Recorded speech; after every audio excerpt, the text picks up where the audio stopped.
Super progressive. What is good, everybody? We're back with another episode of The Rundown, and these rundowns have been so much fun since we've started them. I can't believe we're already on the third one, bro. Ruben, how are you doing? Yeah. Hey. Hi, Will. Hi, everybody. It's a lot of fun things. Yeah, we're always talking about different things, so it's very dynamic. And remember, hit the comments, guys. Hit the comments. Yeah. Yeah.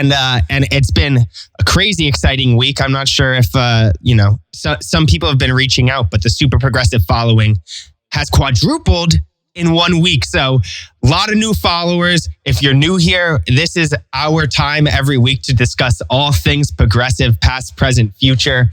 Just like two guys hanging out, talking about the music we love. So it's been a lot of fun, Ruben. Yeah, totally fun. Okay, so give us the topic today. Come on. Yeah, so you know how this works. We start each week off with a debate discussion topic, and this one's something that I just experienced, so I'm excited to get into it. Ruben, the topic for this week is, do you prefer a studio mix compilation or a mix recorded live in the club? Dude, it's like, boom, right? Because both things are very dynamic and they are amazing in their own sense. Like, for example, you have guys like Steve Lawler recording the Lights Out, the first Lights Out when he opened that series for Global Underground. And Steve took 6 months. And I think that he also took 6 months when he recorded the Nubreed album. And it's like very specialized, very focused, like hitting those marks, like hitting the perfect mix, because we're talking about a guy that was recording the set with turntables. So it had to be, and well, as everybody knows here, like Steve is one of those perfectionist guys, or like also Anthony Pappa and DT. And these guys are very technical and very experienced, and they have like different perspectives towards that. So I'm kind of biased because I know that, for example, the John Digweed series, like the City series, are amazing, and they're recorded live. And the past Global Undergrounds were also recorded live. So it's I don't know. What do you think?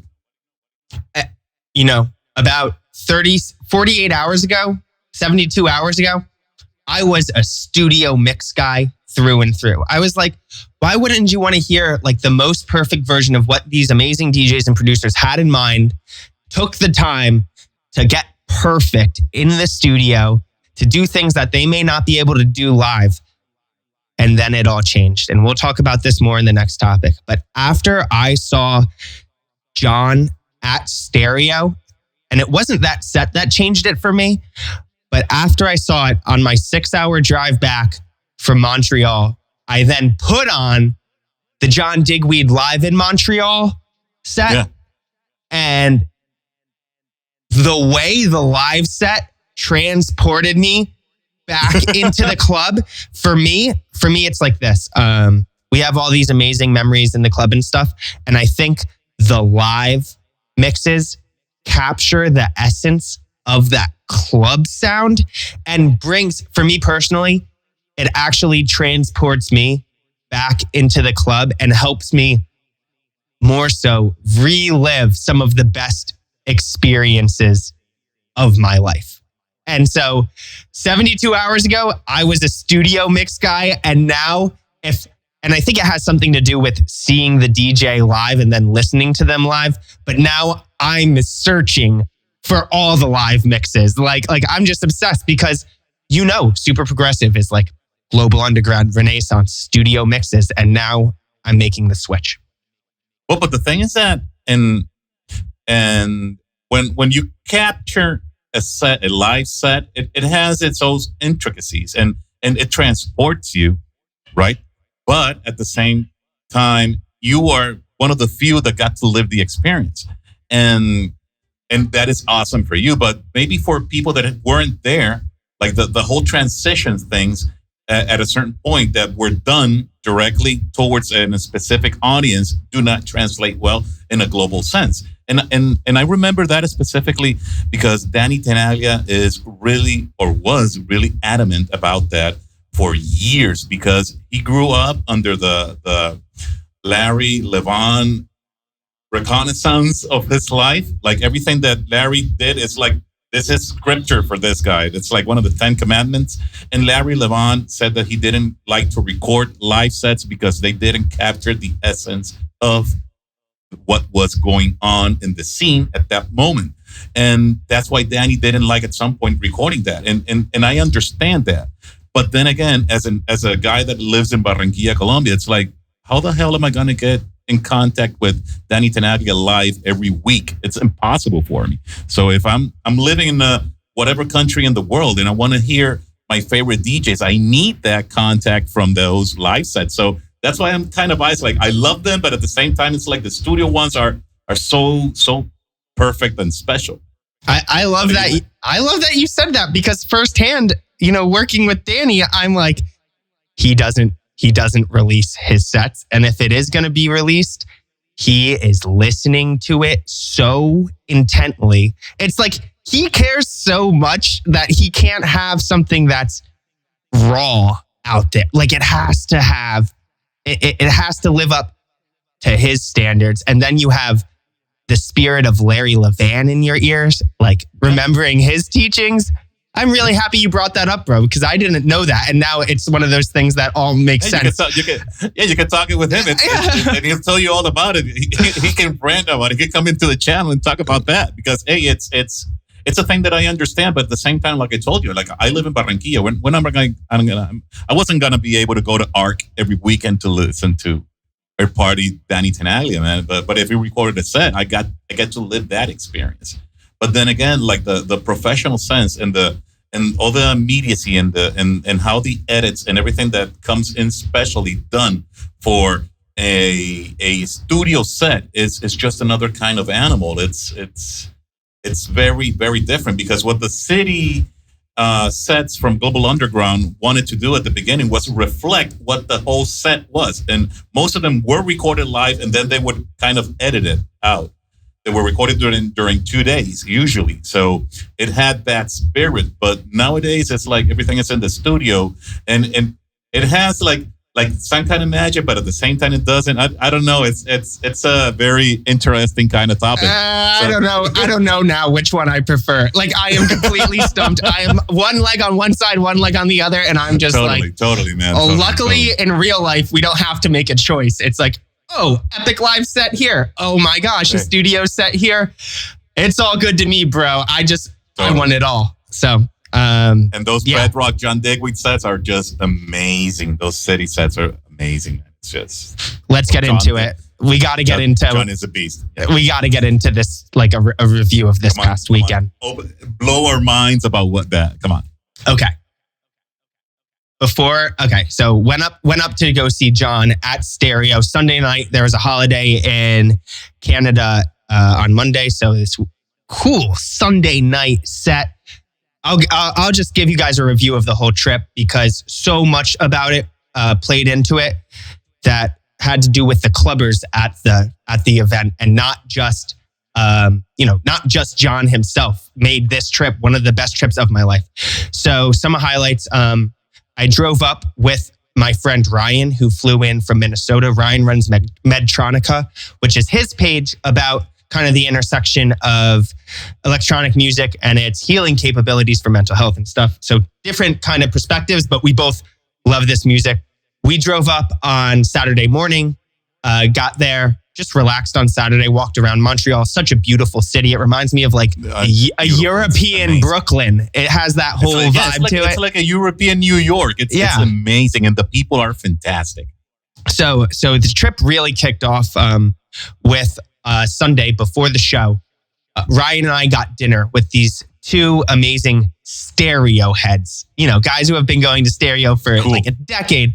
It was Fadi and Luis. And to see the city and the club through a local's eyes is really the only way now for me to go and experience something, because it was a lesson in what stereo was all about. The cool thing about stereo is that it's a club that means so much to the clubbers on the dance floor. So Fadi and Luis took us out to dinner. We got this amazing Greek meal, which is now my go-to meal before a marathon set. I felt so good. But it was just cool to hear how these clubbers knew every single detail about the history of the club. They were telling me about the evolution of the sound system, like how it started with Angel Marias, and I know I'm saying the name horribly and I got to do all my research more, but he was the mastermind behind the system and he built it, and it was analog at first, but then something like the Hells Angels, the biker gang who ran circus across the street from stereo, tried to burn the club down and were successful.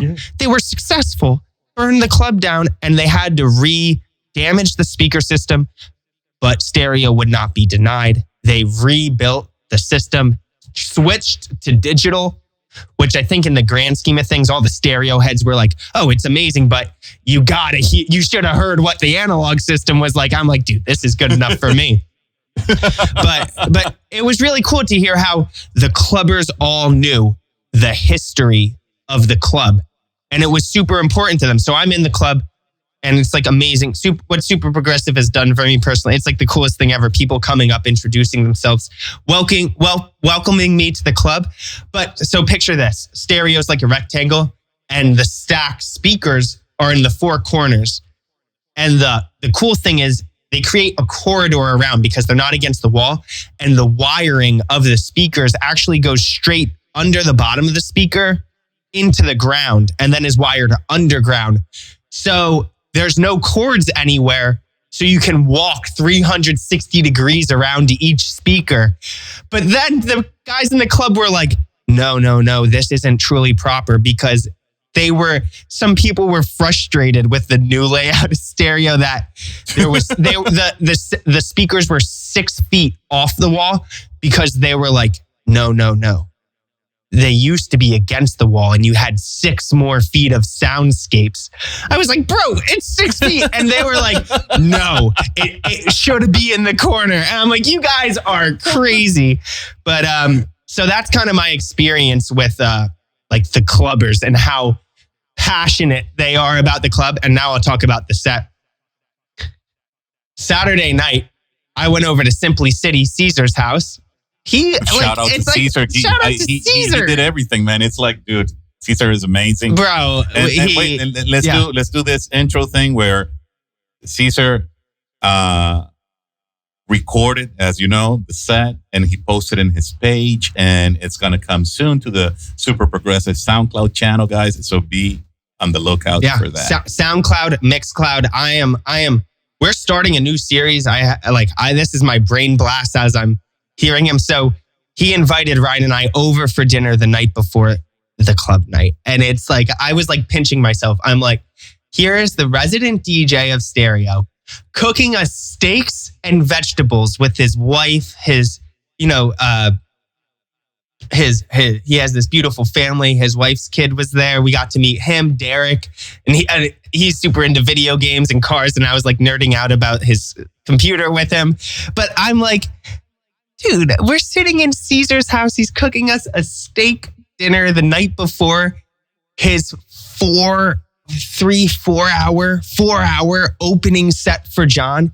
Guys, I don't know if he's going to give us a section of the set or the whole set, but it will kick off Super Progressive Residency, the Super Progressive Residency, where I want to go to resident DJs around the world. So when a big international talent like John Digweed's coming in, all I want to hear is how the resident DJ welcomes him with this amazing warm-up set. And I got to say, as amazing as John was, Caesar was equally amazing, bro. This set was the most patient build-up of just like, and it was patient but not boring. It was literally the best thing.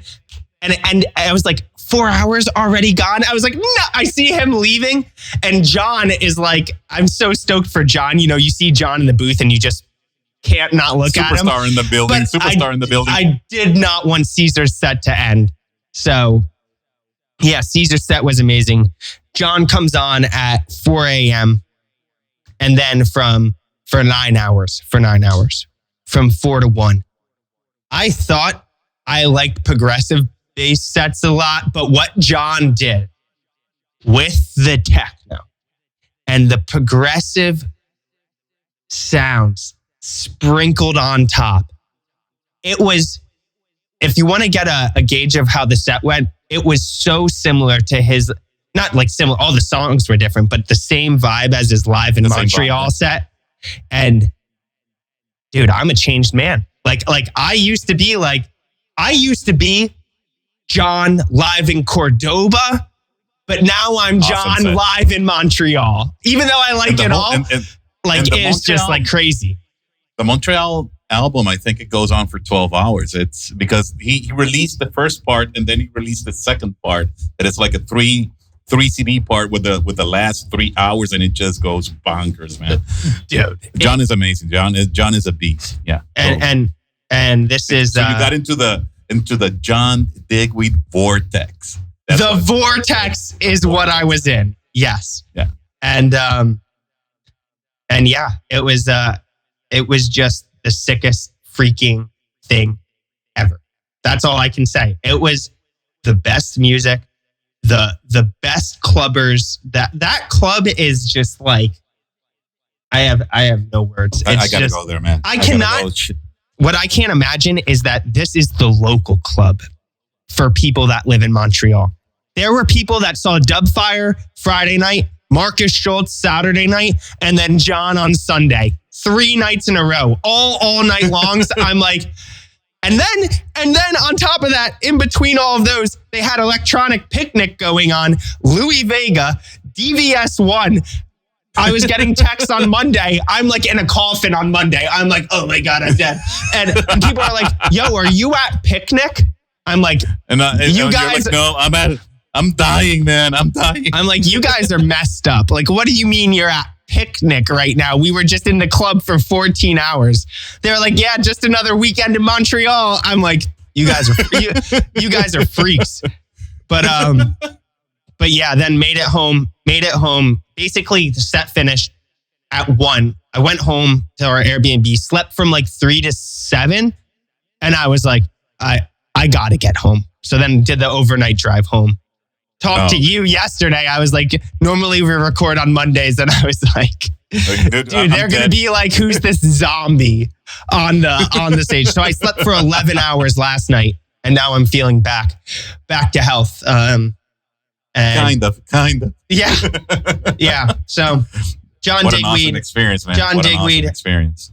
Massive success. If anybody, I could not recommend enough, going up to stereo, but if you're lucky enough to see John, it was completely different than Danny. And I'm so grateful for it because Danny's marathons just go so differently than John's. And the fact that I'm just so lucky to have seen. I'd love to see John in a club scenario like you did, like that.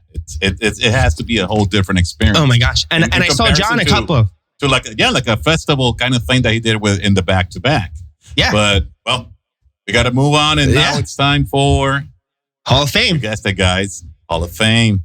Yeah. So this time, we're trying to do something different each week. Sometimes it's going to be a track, a mixed album, and we this time have somebody that is a friend of the channel, something that we are really proud of. It's amazing. Well, do the intro, man. Well, if you guys remember, the second interview ever with Super Progressive was with Anthony Pappa, the Nubreed interview. So 2 years later, it's only fitting. We are inducting Anthony Pappa's Nubreed album, Global Underground Nubreed album, into the Hall of Fame. And not only that, his famous blue parka that he wore on the cover of the album, which is my favorite article of clothing ever. They're both going in the Hall of Fame. So a little double action. But how are you going to have one without the other? You can't have one without the other. The jacket has to come in. Like all the stripes are open. Like jacket, come in, man. You're in. Definitely. That album, dude, it's like Anthony's artistry and technical proficiency and perfection is just amazing. Like that guy can do no wrong.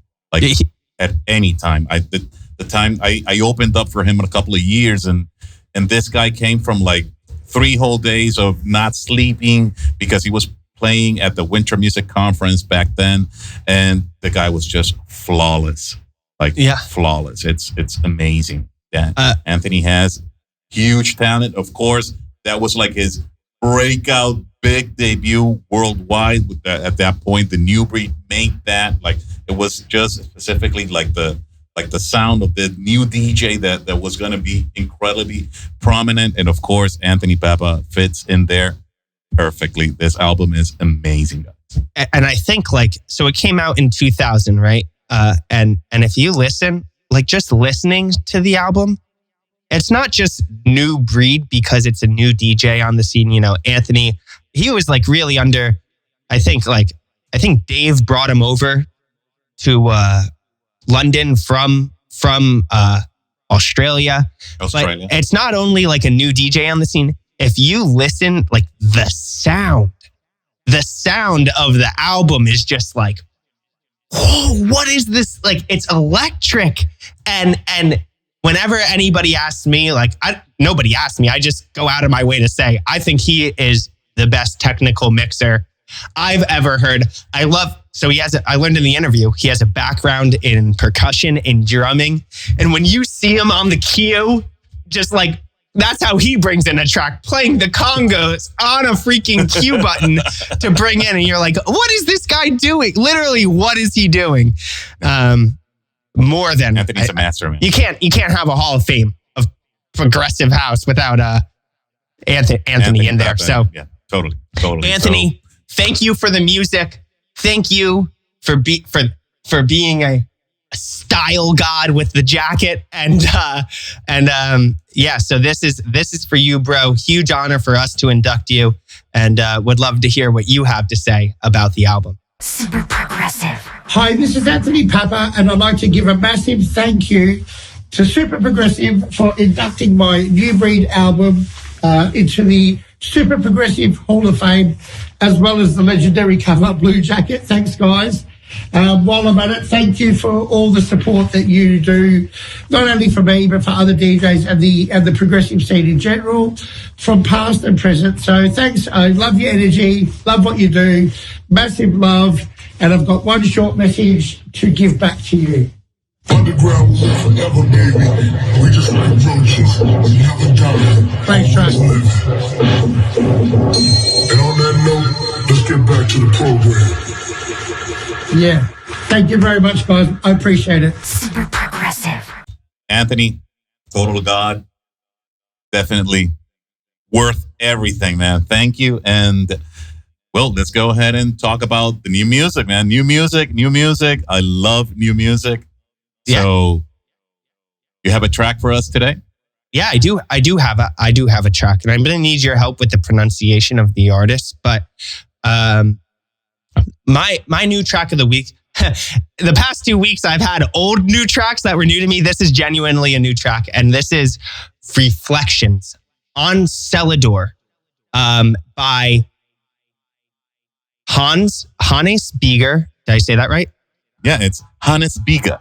Hannes Bieger, Luke Brancaccio, and Guy Barone. Now, these are three guys that I'm learning. This track is new to me. These artists are kind of new to me. And it's just legendary all around.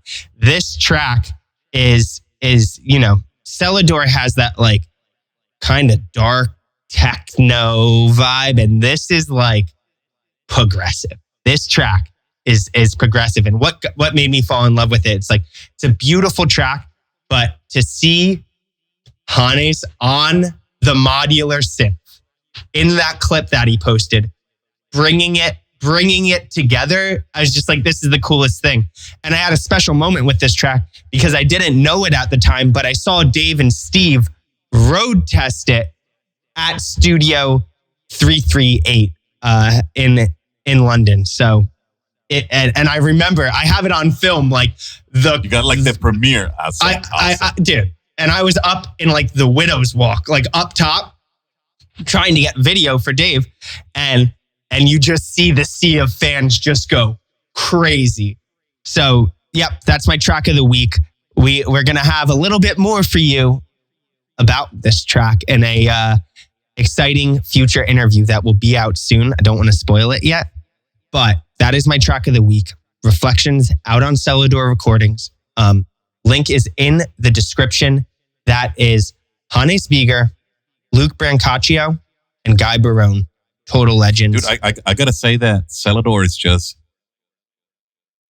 batting it to the wall, man. Like home run after home run. Like they are taking out amazing tracks lately. So shout out to Dave over there with Celador. It's amazing, man. Great job. And now that I have another artist that has been producing through Celador, but I want to push for you guys to listen to his set. It's one of my gods, like one of the guys that I pray to at night. It's Danny Howells for Electronic Groove. The podcast was recorded and the set that Danny played in Argentina. It's a 4-hour set, so you got your party vibe for the weekend settle there. It's amazing as always.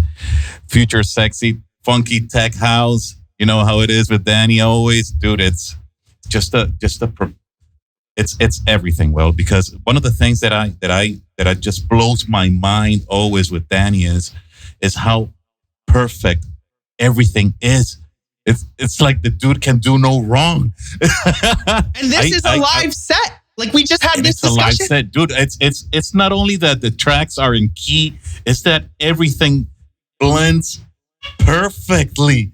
And I've seen Danny play several times in my life, and you see the guy partying, and you're like, is this thing prepared? It's like it's all in his mind, and everything is just flawless and perfect. It's everything. It goes, it kicks on as always, kind of, I don't know, like funky, kind of disco, kind of soulful. And then it just goes into this deep, progressive tech, kind of techno, kind of, if you know Danny Howells, you know that he has a sound. It's like, he has like a million minions producing music just for him. It's like everything is just so exclusive, man. Danny Howells, dude, you are one of my idols. I just love you, Danny. He's all around amazing. So we're going to link it over here, the Electronic Groove podcast for you guys to listen. It's amazing. As always, hit that like, comment about it. It's awesome. I just love it. And I wish for you guys to leave us your comments towards that set also, because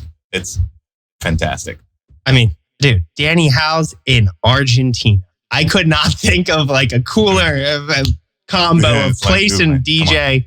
Sickest thing ever. Guys, thank you so much for another awesome rundown. I look forward to this every week because it's just my opportunity. No preparation, no getting scared of interviewing the DJ. Put on my fan hat, just be a fan and just talk about this stuff we love. So, Ruben, you have anything else to share? Yeah, guys, remember, comment about everything that you think or you agree or don't agree with it. Remember that every time that you comment something, it just helps us out with the algorithm. Hit a like, share. If you're not following, I mean, come on. You're always watching the content. Just hit the follow button. That bell will notice you immediately. We also have the podcast over at Spotify. We have the links over here for all our socials. And remember, as always, man, stay true, stay progressive. Thank you, everyone. Have a great week.